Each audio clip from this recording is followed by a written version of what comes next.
이사야 17장까지 읽었습니다. 오늘도 새벽을 깨우며 주 앞에 나오신 여러분들과 온라인으로 동참하는 섬김의 가족들에게 하나님의 크신 은혜와 평강이 함께 하시기를 원합니다.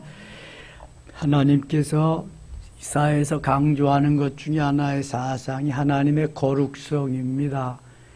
하나님이 거룩하심을 찬양하고 경배해야 되는데 하나님을 버리고 우상을 섬기는 어느 민족도 살 수 없다. 하나님은 그래서 하나님을 사랑하는 자, 거룩한 백성들에게는 은혜를 주시고 그렇지 아니한 백성들은 징계하심을 계속해서 말씀합니다. 오늘 살아계신 하나님을 감사 찬송하는 내용이 나오고요.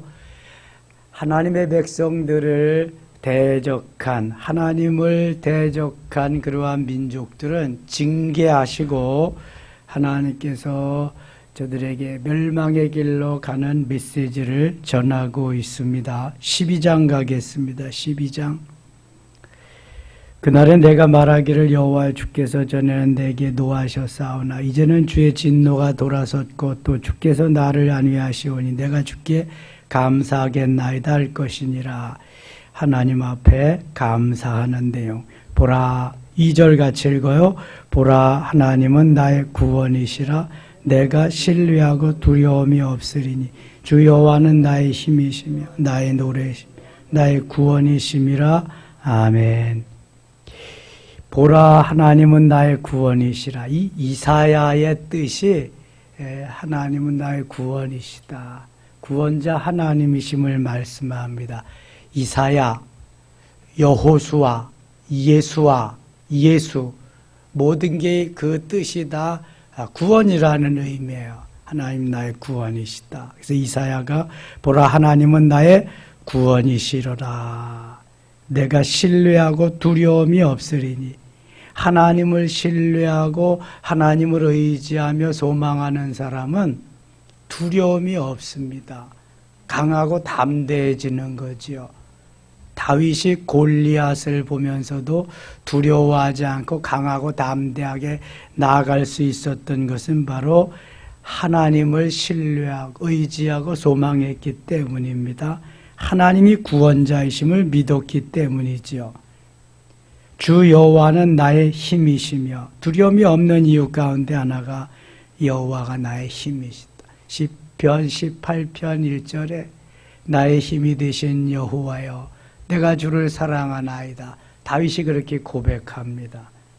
여호와는 나의 힘이시며 나의 노래시며 힘과 능력으로 강하고 담대함을 주시니까 그 하나님을 찬양할 수밖에 없지요. 그 하나님을 노래하는 겁니다. 나의 구원이심이라. 그러므로 너희가 기쁨으로 구원의 우물들에서 물을 기르리로다. 구원의 우물물에서 물을 기른다. 우물은 샘이 솟는 그 물이 샘물이 우물이 되는 거죠. 샘이 솟아서 각이 고이면은 그것을 샘물을 포다 먹는 것입니다. 우리가 어린 시절에는 주로 우물물을 포다 먹고 살았지 요즘같이 수도시설이 없었습니다. 그래서 두레박으로 우물에서 물을 푸는 거지요. 우물이 깊지 않고 하면은 바가지로 푸는 거죠. 너무 깊어가지고 두레박으로 그 물을 푸기가 힘들다 그러면은 거기 큰 산발이 같은 이런 지주대를 해놓고 도르래를 달아서 도르래를 통해서 밑에서 물을 퍼 올리는 그것이 조금 발달해가지고 펌프 시설을 해놓습니다. 우물에다가 펌프 시설을 해놓고 뿜어내면 물이 올라오지요. 그리고 우물을 파지 않고 이제 파이프를 박아가지고 샘물을 퍼 올립니다. 근데 이 펌프는 반드시 조건이 있어요. 그냥 퍼 올리면은 물이 퍼 올려지지가 않습니다. 반드시 뭐가 필요해요? 펌프 물을 퍼 올리려면 마중물이 필요합니다. 마중물을 넣어야 그 물에 의해서 밑에 물이 올라오게 되어 있습니다. 마중물이 필요해요. 꼭. 그 다음에 펌프 시절이 지나니까 수도 시설이 와서 수도꼭지만 틀어놔도 되는데, 우물물은 우리가 먹을 수 있는 생수, 우리의 목을 축여줄 수 있는 유일한 그러한 물이 되는 겁니다. 좋은 생수가 되는 거죠. 예수님이 요한복음 4장에서 사마리아로 가는 도중에 사마리아 우물가에서 물을 깃는 여인을 만납니다. 그 여인에게 물을 달라고 하니까, 당신은 저 유대인인데 왜 사마리아 여자인 나에게 물을 주냐, 이렇게 물어요. 그랬더니 예수님이 요한복음 4장 13절 14절에서 이렇게 말씀합니다. 이 물을 마시는 자마다 다시 목마르려니와 내가 주는 물을 마시는 자는 영원히 목마르지 아니하리니 내가 주는 물은 그 속에서 영생하도록 솟아나는 샘물이 되리라. 샘물이 되리라. 여러분, 우물물은 샘물이에요. 흘러내려오는 물이 아니고 고인물이 아니라 샘 솟아나는 샘물인데, 예수님의 말씀이, 예수 그리스도 자신이 샘물과 같다. 예수님을 마시는 자마다, 예수님이 하시는 말씀을 듣는 자마다 영생을 얻으리라. 영원히 솟아나는 샘물이 되리라 말씀하고 있습니다. 그래서 우리는 하나님의 말씀인 이 말씀을 마셔야 돼요. 먹어야 돼요. 하나님이신 말씀을 먹고 예수 그리스도이신 말씀을 계속 먹어야 이게 생수가 되는 줄 믿습니다. 생명수, 생명수, 생수. 수고하고 무거운 짐진 자들아 다 내게로 오라. 내가 너희를 쉬게 하리라 말씀합니다. 그리고 다 와서 이 물을 마셔라. 돈 없이 값 없이 와서 포도주와 젖을 사라 하면서 모든 백성들을 다 초청합니다.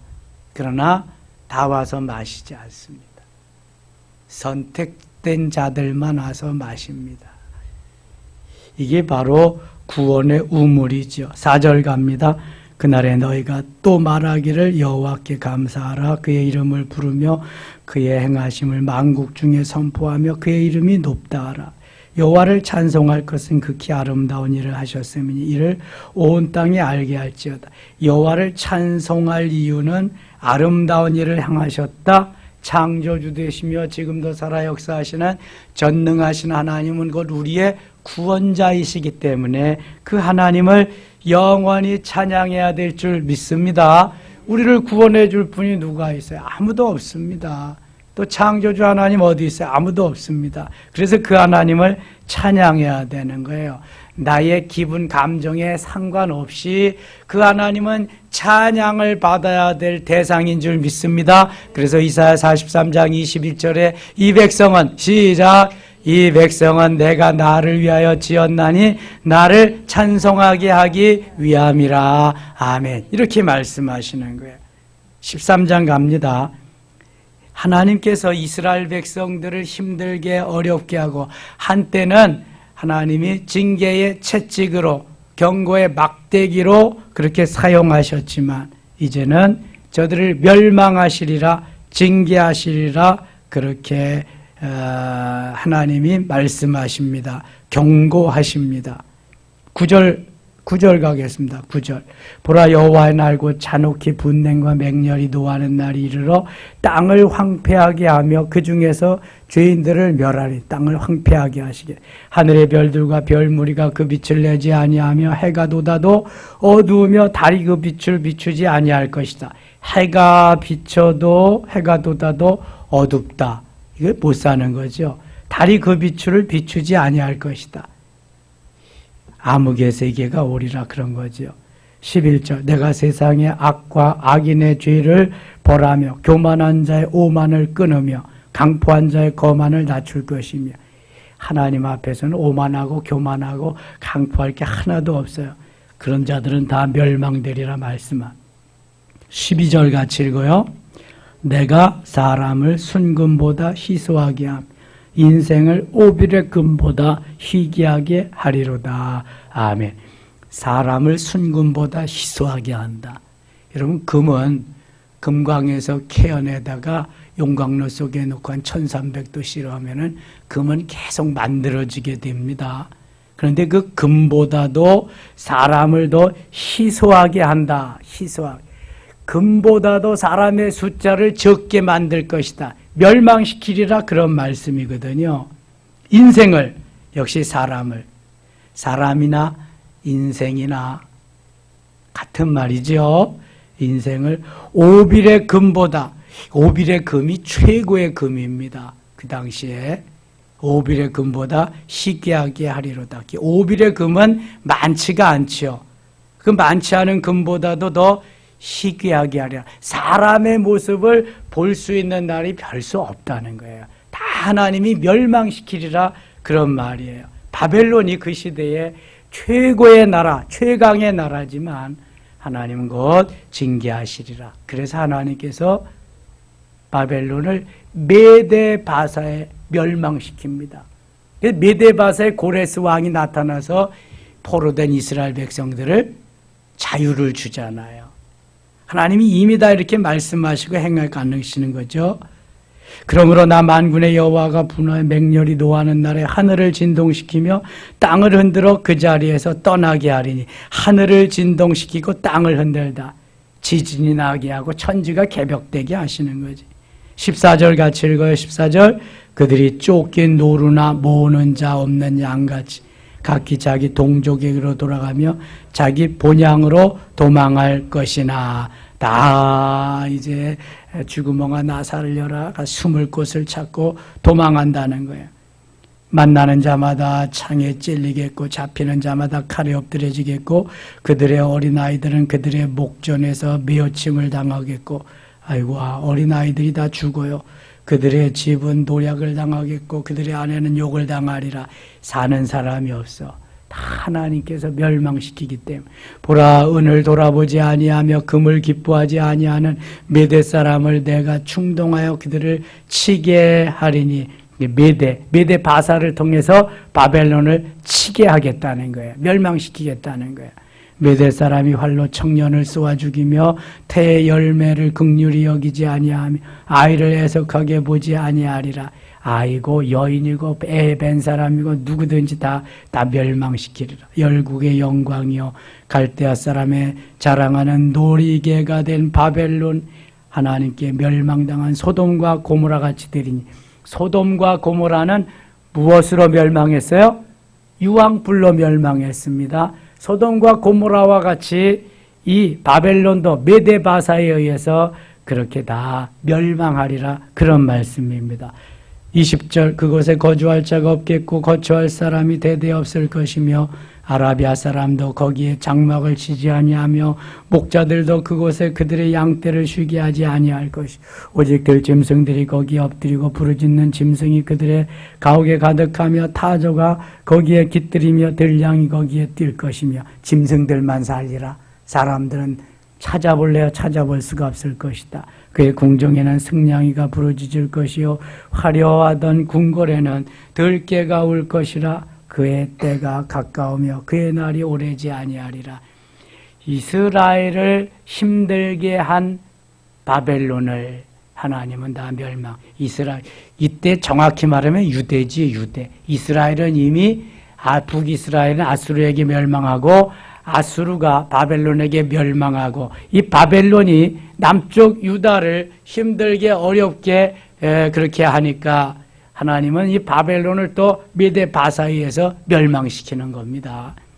하나님의 백성들을 힘들게 어렵게 하는 걸 가만 놔두지 않습니다. 하나님이 14장 갑니다.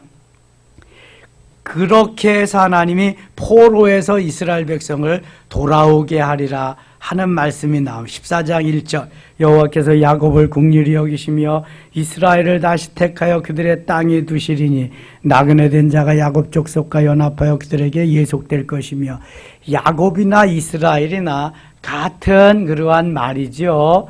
변화되기 이전의 말이 야곱, 변화된 후의 이름이 이스라엘인데, 야곱은 비겁한 자, 야비한 자, 속이는 자, 발뒤꿈치를 잡은 자라고 하는 뜻이 있지만, 이스라엘은 천사와 겨루어 이기는 사람이다. 이게 뭐 엄청난 차이가 있습니다.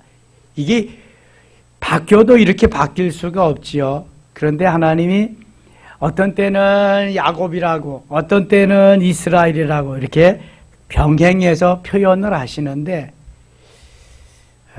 말씀대로 잘 따라서 할 때는 이스라엘이고, 그렇지 못해 지 맘대로 할 때는 야곱이고, 주로 이럴 때 사용하는데 같이 사용할 때도 있습니다.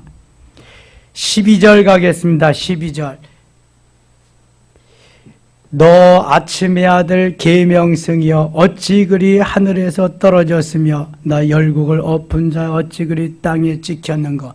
이 계명성은 새벽에 빛나는 가장 밝게 빛나는 별이 이게 계명성입니다. 새벽별이라고도 하고 또 무슨 별이라고도 해요? 샛별.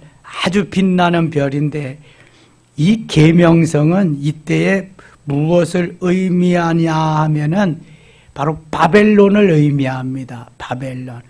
바벨론을 조종하는 사단의 무리, 마귀를 향해서 계명성이라고 말하는데, 너 아침의 아들 계명성이 어찌 그리 하늘에서 떨어졌으며, 자, 천사장이, 세 천사장이 있었다 그래요. 하늘에서 하나님의 소식을 우리에게 알려주는 천사장, 이름이 뭐예요? 가브리엘. 땅에서 악한 영들과 악한 세력들과 싸우는 제사장, 미가엘. 그 다음에 그 천사장이 타락해가지고 이렇게 사단의 왕초가 된대. 그 천사장을 루시엘. 그래서 이 루시엘이 타락한 천사장인데 계명성과 같이 밝게 나타나는데, 이게 바벨론을 지배하고 바벨론을 그렇게 역사했는데, 그것도 다 이제 떨어져 없어진다. 예수 그리스도가 오시는 때 모든 엄청난 마귀의 세력도 다 음부에 저 지옥으로 다 떨어져 가게 되고 맙니다. 지금은 공중의 권세를 잡고 우리를 힘들게 어렵게 하고 있지만 이제 잠시 후면은 다 떨어져 버립니다. 하늘에서 떨어졌으며 너 열국을 얻은 자여 어찌 그리 땅에 찍혔는고. 비참하게 된 거죠. 내가 내 마음에 이르기를 내가 하늘에 올라 하나님의 뭇별 위에 내 자리를 높이리라. 내가 북극 지폐의 산 위에 앉으리라. 교만이 그냥 하늘을 찌르는 거예요. 교만이. 잠언 23장에 보면은 가득 알코올에 술에 취하면은 내가 돛대 위에 누우리라 그러거든요. 그거는 아주 그냥 뭐 너무너무 자기에 취해서, 교만에 취해서, 알코올에 취해서, 술에 취해서 그렇게 하는 건데, 요놈은 악한 세력에 취해가지고 이렇게 되는 거예요. 내가 뭇별 위에 내 자리를 높이리라. 내가 북극 지폐 산 위에 앉아. 교만이 하늘을 찌르는 거죠. 죽는지도 모르고. 14절. 가장 높은 구름에 올라가 지극히 높은 이와 같아지리라 하는도다. 누구와 같이 되리라는 거야 이게? 하나님과 같이 되리라. 여러분, 마귀는, 사탄은 꼭 제일 높아지기를 원해요. 하와가 속은 게 뭐예요? 야, 너 이거 따먹어봐. 따먹으면 내가 하나님과 같이 높아질 거다. 거기에 완전히 넘어간 거잖아요. 하나님과 같이 높아진다는 그 마음, 우리 인간에게는 있다 없다? 다 있다. 아담의 후손은 누구에게든지 있다. 그래서 교만해지는 거예요. 그래서 내 마음에 안 들면 수틀려지는 거예요, 이게요. 자, 사탄의 세력은 우리의 가장 연약한 부분을 치고 들어옵니다. 받을 만한 구멍만 있어도 그걸 뚫고 들어갑니다. 나의 취약한 부분이 어느 면인가 반드시 그쪽을 파고 들어갑니다. 우리가 이거 3년 전에 교회 외벽 공사를 했잖아요. 깨끗하게. 근데 저 야외 카페 쪽에는 삼면은 괜찮은데 꼭 야외 카페 쪽은 비만 오고 장마만 지고 나면은 들고 일어나.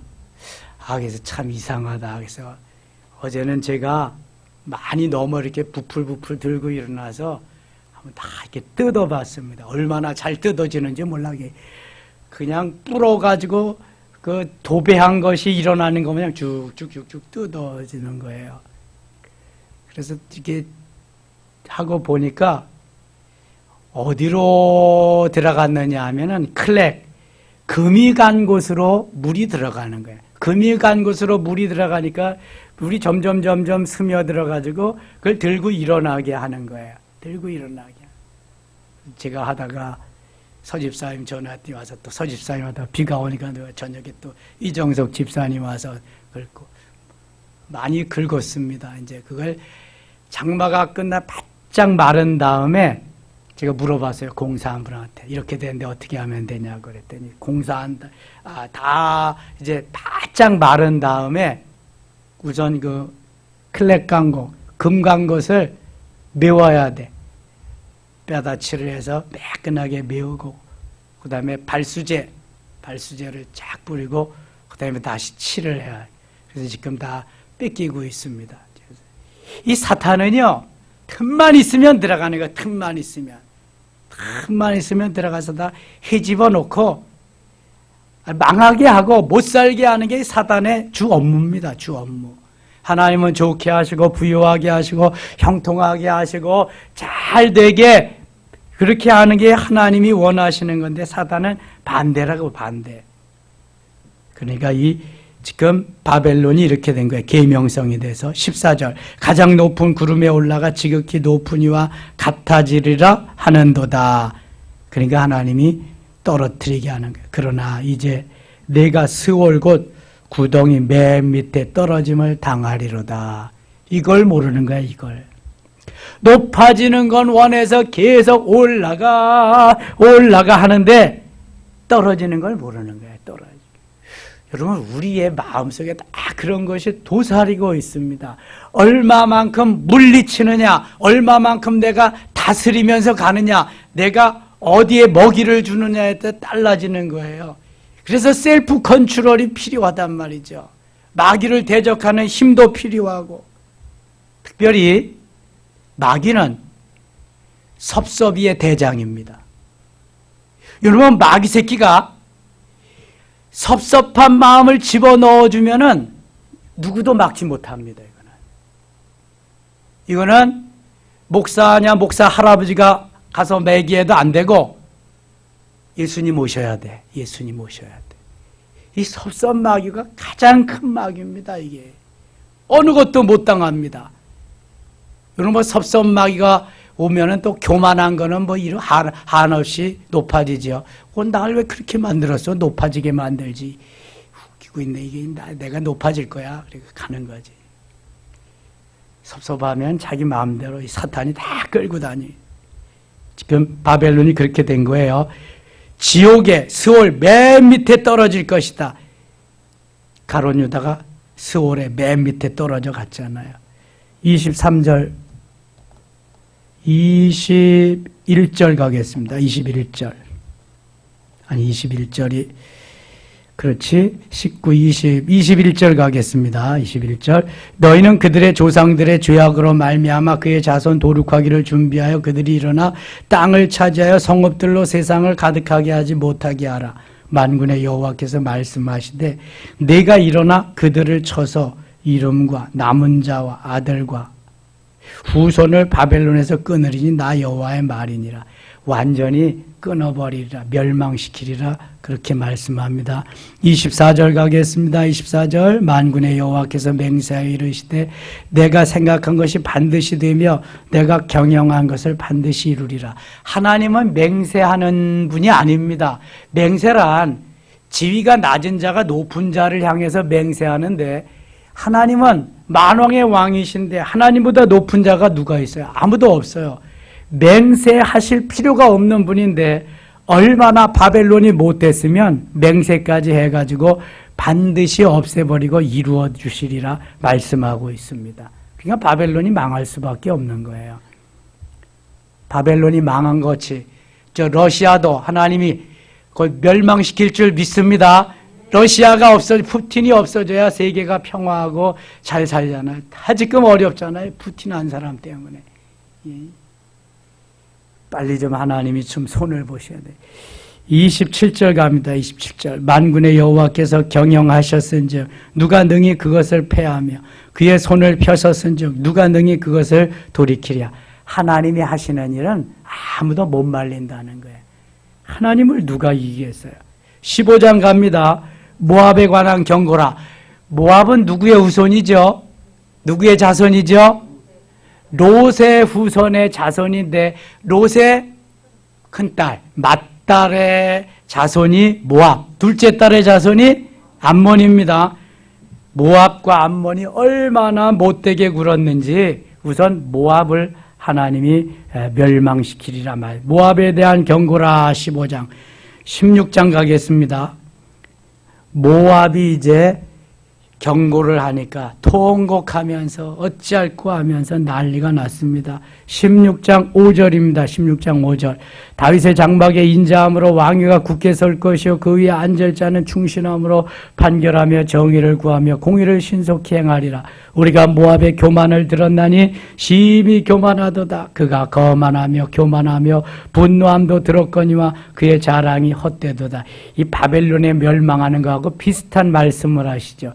대개 왜 멸망하느냐? 교만하기 때문에, 거만하기 때문에 그래요. 하나님보다 더 높아지려고 하는 그러한 마음이 있기 때문에 하나님을 멸망시키는 거거든요. 우선 하나님을 알지 못해요. 하나님을 믿지 않습니다. 그러니까 교만해지는 거죠. 하나님을 믿고 알고도 교만한 사람은 사단이 들어가서 역사하기 때문에, 사단이 주장하기 때문에 그래. 섭섭마귀가 들어가서 또 그럴 수도 있어요. 12절 갑니다. 12절. 모압이 그 산당에서 피곤하도록 봉사하며 자기 성소에 나가서 기도할지라도 소용없으리로다. 아무리 뛰고 나는 재주가 있어도 모압은 멸망한다는 그걸밖에 없다는 거예요. 17장 갑니다. 17장. 다메섹에 관한 경고라. 보라, 다메섹이 장차 성읍을 이루지 못하고 무너진 무더기가 될 것이라. 다메섹. 다메섹은 어디의 수도예요? 아람의 수도입니다. 아람 나라가 그 당시 또 얼마나 강했어요. 막 북이스라엘을 쳐들어오고 그냥 막 그랬잖아요. 아람에 유명한 군대 장관이 있어요. 와서 문둥병 고쳐달라고, 나병 고쳐달라고 왔던 사람 누구예요? 나만 장관. 아람은 오늘날 시리아입니다. 다메섹은 오늘날 다마스커스입니다. 그러니까 지금도 시리아의 수도가 다마스커스인데 그렇게 강한 나라가 몇 년 전부터, 한 10여 년 전부터 그냥 내분이 일어나가지고 난민이 세계 각국으로 다 가고 지금 시리아는 거의 힘이 없습니다. 예. 다메섹은 다마스커스, 아람의 수도다. 10절 가겠습니다. 10절 같이 읽어요. 이는 내가 내 구원의 하나님을 잊어버리며 내 능력의 반석을 마음에 두지 아니한 까닭이라. 그러므로 내가 기뻐하는 나무를 심으며 이방의 나무가지도 이종하는도다. 아멘. 구원의 하나님을 잊어버렸다. 아예 믿을 생각도 안 해, 저놈들. 내 능력의 반석을 마음에 두지 아니할 하나님을 마음에 두지다. 그러므로 내가 기뻐하는 나무를 심으며, 기뻐하는 나무, 이방의 나무가지도 이종하느니라. 다 옮겨지느니라. 그렇게 말씀하죠. 사는 법이 없다고 하는 거예요. 12절. 슬프다 많은 민족이 소동하였을 때 바다 파도가 치는 소리같이 그들이 소동하였고 열방이 충돌하였을 때 큰 불이 몰려옴같이 그들을 충돌하였도다. 열방이 충돌하기를 많은 물이 몰려옴과 같이 하나 주께서 그들을 꾸짖으시리니 그들이 멀리 도망한 산에서 겨가 바람 앞에 흩어짐 같겠고 폭풍 앞에 떠드는 티끌 같을 것이라. 다 불려 날려가죠. 14절 읽고 마칠게요. 보라, 저녁에 두려움을 당하고 아침이 오기 전에 그들이 없어졌나. 이는 우리를 노력한 자들의 몫이요 우리를 강탈한 자들의 보응이니라. 아멘. 오늘도 하루가 시작됐습니다. 이제 기도할 텐데요. 김명순 권사님이 어제 잘 퇴원하셨습니다. 많이 아직도 회복이 안 돼서 괴로우신 것 같아요. 기도해서 속히 회복되시도록. 김숙경 권사님 남편은 중환자실에서 다시 일반 병실로 올라왔다고 합니다. 빨리 회복되어서 같이 신앙생활 할 수 있도록 기도해 주시고요. 계속해서 김성민 성도님 어머니를 위해서 또 우리 어르신들을 위해서 기도해 주시기 바랍니다. 기도합니다. 하나님 아버지 고맙습니다. 벌써 한 주간의 중반입니다. 금방 갑니다. 날짜가 왜 이렇게 빨리 가는지요. 저 러시아의 전쟁도 빨리 좀 끝났으면 좋겠습니다. 하나님 역사하여 주시고요. 코로나 바이러스도 속히 좀 끝나게 하여 주시옵소서. 주님이 역사하여 주시옵소서. 오늘 이제 우리가 같이 기도하며 하나님 앞에 아뢰일 텐데 응답하시고 안수할 때 문제가 변하여 기적이 되게 하시고 질병이 치료되는 역사가 일어나게 하여 주시옵소서. 예수님의 이름으로 기도드리옵나이다. 아멘.